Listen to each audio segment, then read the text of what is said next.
अस्सलाम वालेकुम स्टूडेंट्स। आज हम लोगों ने अपना चैप्टर नंबर 7 स्टार्ट करना है। चैप्टर नंबर 7 है बैंक के हिसाबदार। आज हम लोगों ने कस्टमर्स ऑफ बैंक के बारे में पढ़ना है। सबसे पहले बैंकार और गाहक की तारीफ़ कर लेते हैं। तो बैंकार वो शख्स या अदारा है जो ज़र एतबार का कारोबार करता है। ठीक है, ये अदारा आवाम की बचाई हुई रकूम को अपने पास बतौर अमानत जमा करता है और फिर इन जमा शुदा रकूम से ज़रूरतमंद लोगों को पैदावारी और गैर पैदावारी कामों के लिए कर्ज़े देता है। ये काम शरह सूद पर अमानतें वसूल करता है और ज़्यादा शरह सूद पर कर्ज़े देकर मुनाफा कमाता है। यानी कि बैंक जो है वो लोगों की इमानतें डिपॉज़िट करता है। ठीक है, तो लोग जो अपनी इमानतें बैंक के पास कलेक्ट करवा देते हैं, बैंक के पास डिपॉज़िट करवा देते हैं, तो बैंक उन पे जो है उनको मुनाफा अदा करता है। तो फॉर एग्ज़ाम्पल एक बंदा है, उसने बैंक के पास जाके 1 लाख रुपया जमा करवा दिया।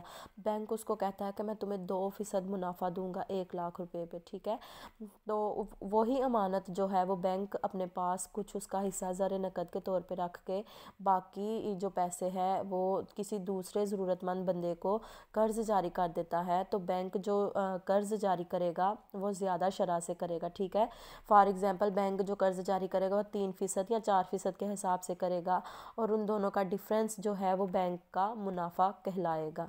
ठीक है, तो सर जॉन पैजेट जो है वो बैंकार की तारीफ़ इस तरह से करते हैं। बैंकार वो शख्स है जो हिसाब जारी करता है, ग्राहकों के चेक अदा करता है, अपने ग्राहकों के चेकों की वसूली दूसरे बैंकों से करता है। तो बेसिकली बैंक जो है उसने क्या करना होता है, उसके जो बुनियादी फ़राइज़ हैं वो यही हैं कि अमानतों की वसूली और कर्ज़ों का इजरा। जो अमानतें वो वसूल करता है उन्हीं अमानतों को नेक्स्ट जो है वो कर्ज़े के तौर पे जारी कर देता है। ठीक है, तो गाहक जो है, गाहक से क्या मुराद है? गाहक से मुराद ऐसा शख्स है जो बैंक में किसी किस्म का हिसाब रखता हो, यानी कि बैंक में उसका अकाउंट हो।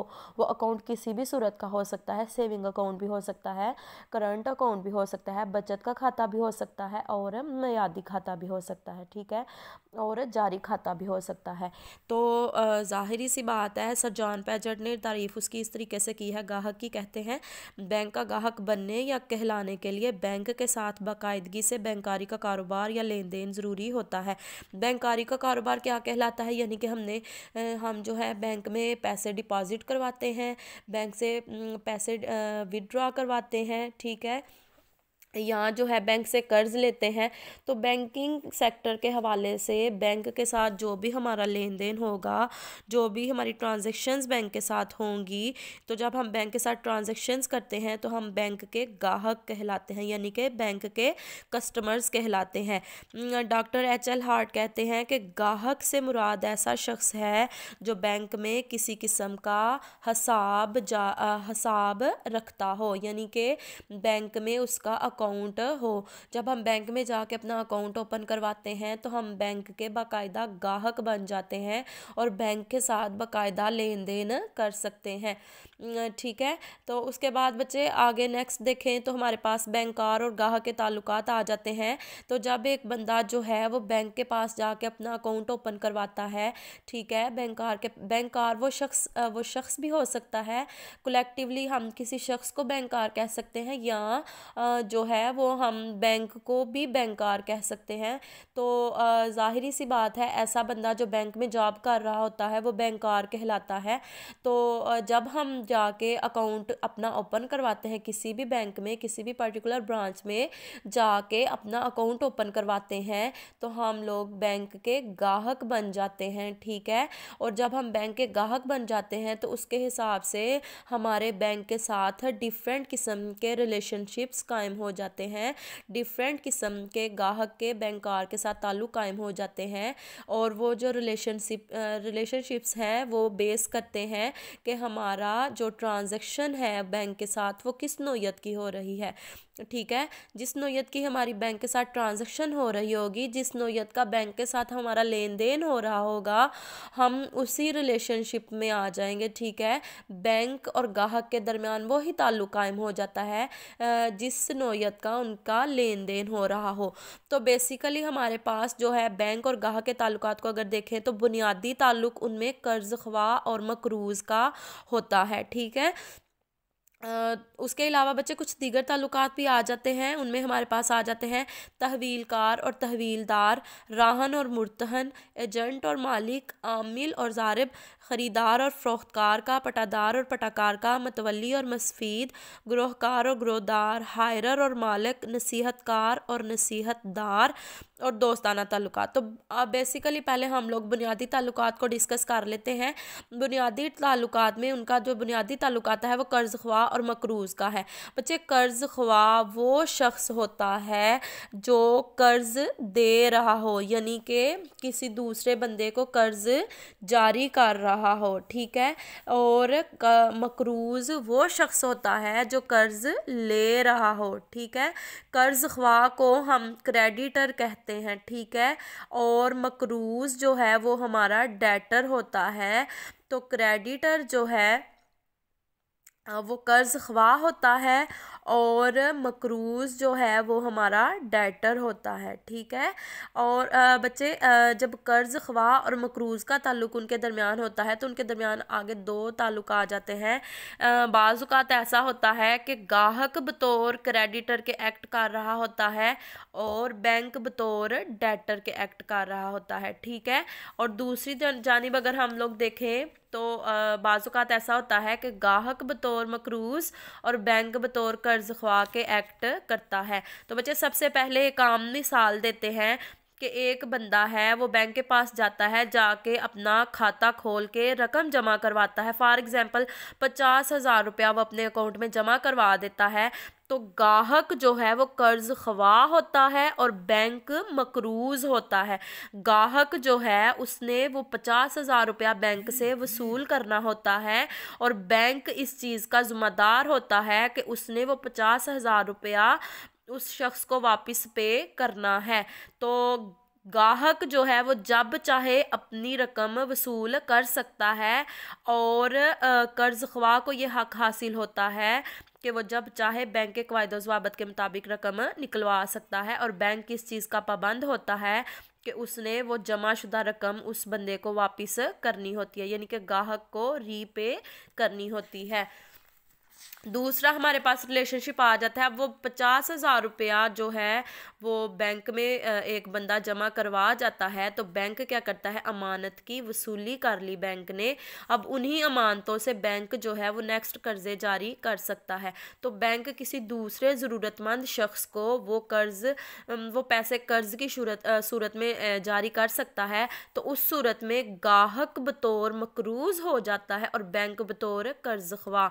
यानी कि अगर गाहक ने बैंक से कर्जा ले लिया या ओवरड्राफ्ट, यानी कि उसने उसके अकाउंट में जितने पैसे थे उससे जायद का चेक उसने विड्रॉ करवा लिया है, उसके अकाउंट का बैलेंस ज़ीरो भी हो जाए, तो उस सूरत में गाहक बतौर मकरूज़ और बैंक बतौर कर्ज़ ख्वाह होता है। यानी कि गाहक ने कर्ज़ लेना होता है और बैंक ने कर्ज़ दे रहा होता है।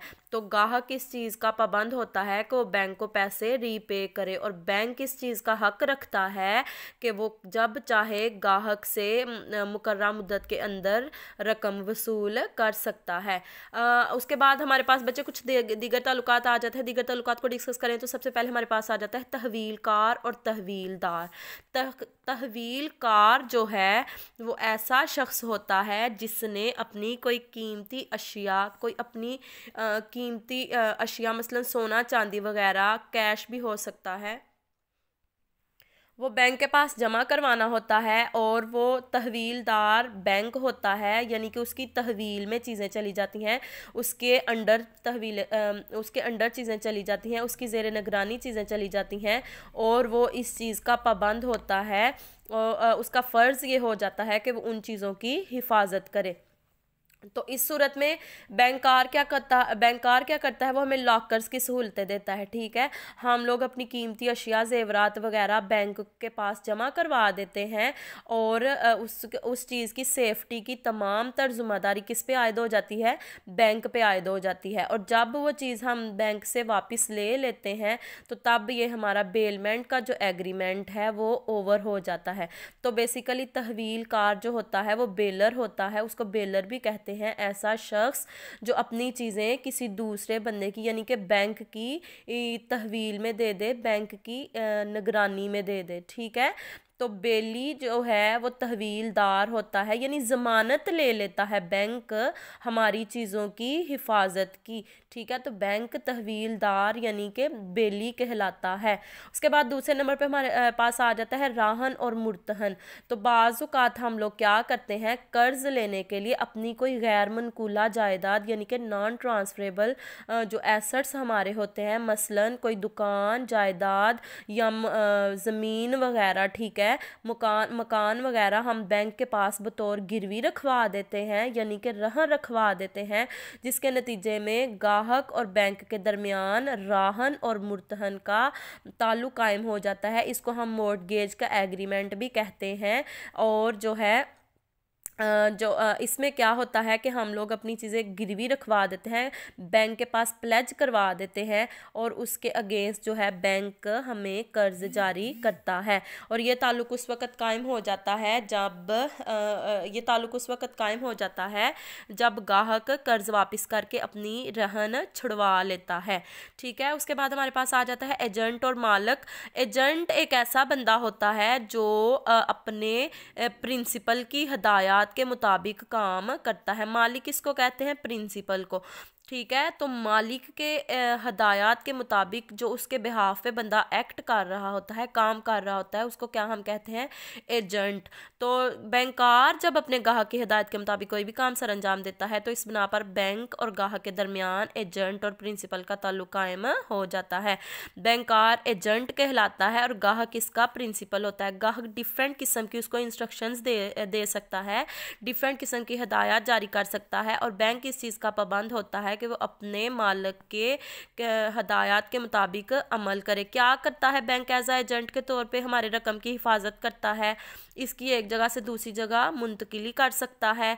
हमारे बिहाफ पे क्या करता है, कस्टमर के बिहाफ पे यानी कि बैंक चेकों की वसूलियाँ भी कर सकता है और अदायगियाँ भी कर सकता है। बीमा की अक़सात जमा करवा देता है, हमारे बिलों की अदायगी कर सकता है। ठीक है, और नई और पुरानी कंपनियों के हिस्स यानी कि शेयर्स और तमस्सुकात, डिबेंचर्स वगैरह की ख़रीदो फरोख्त भी हमारी हदायत पे यानी कि गाहक की हदायत पे बैंक कर सकता है। तो इस सूरत में बैंक और गाहक के दरमियान एजेंट और मालिक का रिलेशनशिप कायम हो जाता है। पांचवा पॉइंट हमारे पास आ जाता है मज़ारब और ज़ारब। बच्चे, ये बेसिकली इस्लामिक बैंकिंग कॉन्सेप्ट है जिसके तहत क्या होता है कि एक शख्स जो है वो अपना माल फराहम करता है यानी कि इन्वेस्टमेंट के लिए सरमाया फराहम करता है और दूसरा शख्स जो है वो अपने हुनर से, अपने इल्म से जो है उस इन्वेस्टमेंट को, उस सरमायाकारी से जो है बिज़नेस स्टार्ट करता है और जो मुनाफा बिज़नेस से मिलता है वो दोनों जो है यानी कि मुज़ारिब और ज़ारिब आपस में डिस्ट्रीब्यूट कर लेते हैं, आपस में तकसीम कर लेते हैं। तो जब कोई बैंक अपने गाहक को मुज़ारबा के तहत रकम फराहम करता है तो मुज़ारिब और ज़ारिब का रिश्ता वजूद में आता है, जिसमें बैंक सरमाया फराहम करने वाले के तौर पे यानी कि ज़ारब, रबुल माल लफ्ज़ भी इसके लिए हम लोग इस्तेमाल करते हैं, ये अरबी ज़ुबान का लफ्ज़ है। ज़ारिब जो है ऐसा शख्स है जो सरमाया फराहम करता है और गाहक